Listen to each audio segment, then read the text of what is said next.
User definitions is the screen from where you can define authorization levels for your hotel employees by defining their role and potentially additional roles, as well as assure control in program use by activating certain restrictions.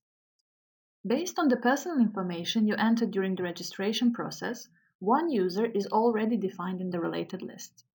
This user is automatically assigned with the hotel owner role.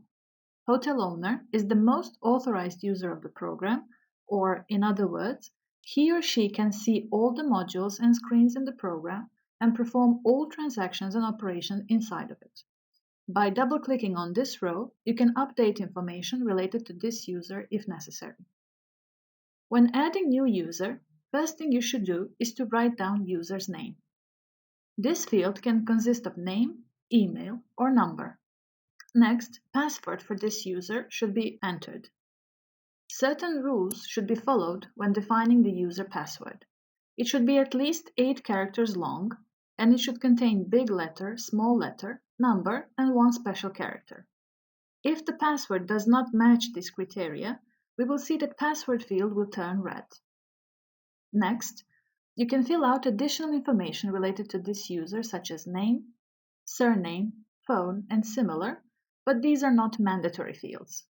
However, email information should be filled out for at least 2 important reasons. First one is to receive password reset instructions in case user forgets his or her password. The second one is to automatically receive all the relevant reports after the night audit if this is something what was being defined for this user. If the related user works in the reservation, call center, or front office department, you can also give them authorization to enter certain amount of discount. Next mandatory field to be entered when defining new user is the role segment. There are numerous roles defined in the Elektraweb system. These roles and authorization in their scope have automatically embedded instructions about which modules can be seen and what operations can be performed by this user. For example, if the current user works in the front office, we can assign to him or her the front desk role. It means that this person can create reservation and perform basic front office operations such as check-in, check-out, posting, payment, and invoice creation.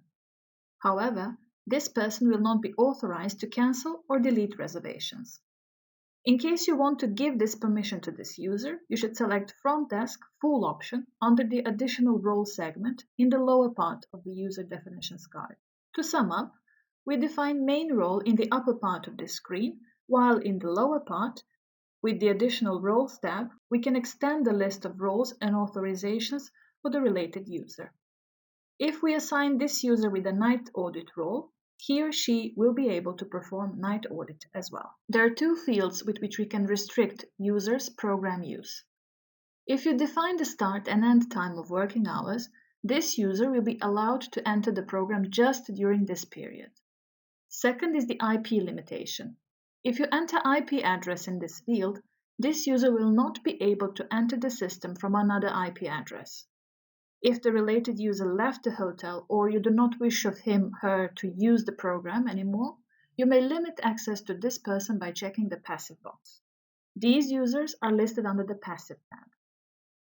If you use POS together with the front office module, you should also tick this box in order to allow for this user to use POS Cloud Printer. If you check the Use Reminder box, when the new task is entered for this user in the task menu, notification about this task will be sent to this user. If there is the IP switchboard in the hotel, user code is entered under this field. Again, IP Central, API keys, and other settings are entered under this field. PIN code. If necessary, 4-digit PIN code can be defined when user wants to enter the program or when doing cash transactions such as collecting payments and similar. In order to enter or perform these actions, related user will need to know and correctly enter this code. Specific department for this user can also be entered, but first it has to be defined in the related list under the hotel definitions. For this, go back to basic hotel definitions and under task management you will find user department definitions. All the departments written in this list will be displayed when defining role. Task View mode defines what can this user see in the task management window.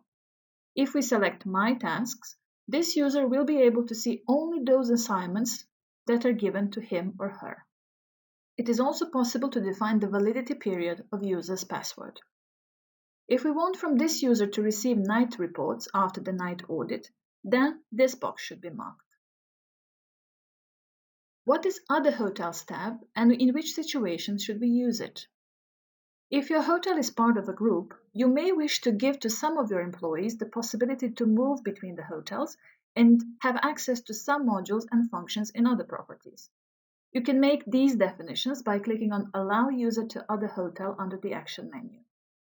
By clicking on the Set Displayed Order, you may define the order by which hotels will be displayed upon logging into the system. Selecting sub-department for your user is possible under this segment, but first you need to define these under the Task Management segment. Branch is the part used for those hotels that use Elektraweb accounting module. By selecting the desired branch from the drop-in menu, you will allow access to its data to the related user. When you're logging in from different devices to Elektraweb, your login credentials may be saved on these. In order to prevent potential security threats, you should use two-step confirmation required Google Authenticator. With two-step confirmation, your Elektraweb account will be more empowered and secure from stealing login details and account information. In order to set two-step confirmation, select the desired user and then click on 2FA field from Action menu. First, you should select Initiate Setup. Then, download Google Authenticator application from Google Play or App Store. When you log into the Elektraweb after registration, instructions with the QR code will pop out on your screen. By scanning the QR code via Google Authenticator app, you may enter into the system. To deactivate 2FA confirmation, again go to the Modify 2FA section and click on Disable 2FA. If the IP definition was made for the specific user and he/she uses this IP address to access the system, you may select the option to not ask for 2FA for secure IP addresses. Besides 2FA confirmation method, secure login can be assured through SMS confirmation. When logging into the system, confirmation code will be sent to user's phone via SMS by the Elektraweb. After entering this code, user will be able to access the system.